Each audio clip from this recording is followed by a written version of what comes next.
Trying this again.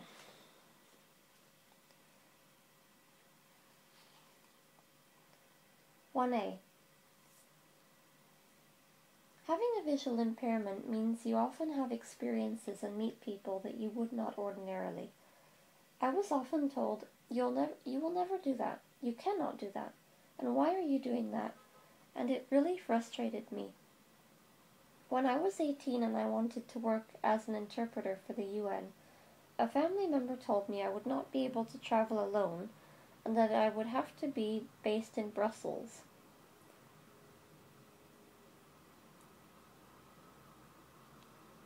At the time I was very upset.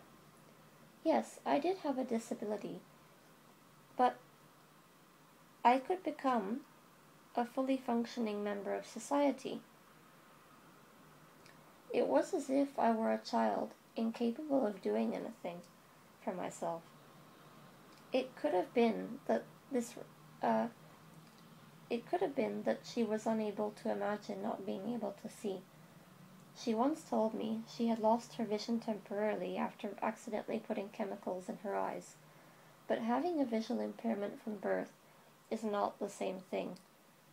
She would have been lost without one of her main senses, of which she relies on heavily, whereas I would have been used to it from birth. However, what she said really annoyed me. As a result, I forced myself to be more independent and to try to do things that people didn't expect me to do. When I meet people with a visual impairment now, I always try to remember how I was treated then, and to try and look at the whole picture and encourage them. This would have meant so much to me at the time. Another key event that has made me who I am was moving to Vietnam. At the time, it was an escape from a difficult family. But it was also to prove to people that I could manage on my own. I am sure everyone thought I was crazy, but I really wanted to start my own non-government organization. When I went to Vietnam, I could not speak the language and I was not very confident. By having to deal with so many new experiences, often very difficult ones on my own, I had to become more confident and able very quickly. I had no one around to help. I could not communicate to ask people to help me cross the road. Many people would just stare and laugh while jumping in front of my cane. I was filmed and put on TV because I was the only visually impaired foreigner in central Vietnam. So I had to change very quickly, and as a result, I am now able to tackle various situations and think of creative ways to solve problems. One of the people who influenced me the most was Bob Parker. Bob was a trainer during a summer program in 2008 at the School for the Blind in Hue. Having been a businessman prior to turning to teaching, Bob taught me a lot of shared his knowledge with me about the business sector. I've wanted to start my own business for a long time. Bob has constantly encouraged me and supported me with my decision. Without him, I would not be where I am today. Vietnam, along with many other things, is in a phase of rapid development. When I first moved there in 2007, finding a supermarket with refrigeration was a very difficult task.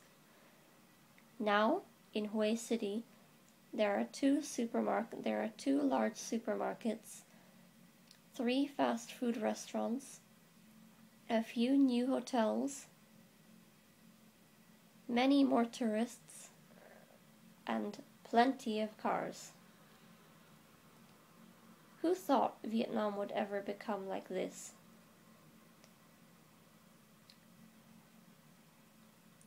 One of the reasons I'm on this course is to find out how I can set up a business and trade with Vietnam. In order to set up a business, I need to be aware of the regulations with trading in Vietnam. There are also several other things that I would like to learn. I know that the TPP is being heavily discussed right now. I would like to learn more details about the TPP and ASEAN, and the ASEAN trading bloc. There are other aspects of business, finance, and legal that I would like to explore.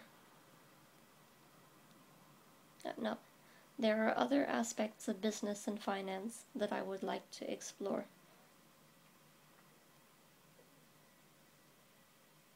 As a small business, I need to know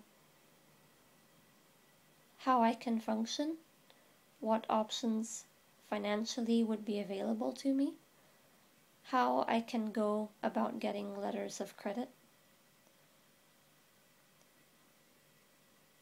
how I can communicate with Vietnamese manufacturers, and many other things. It would be my dream to do business with Vietnam. Now I only need to find how to make my dream a reality.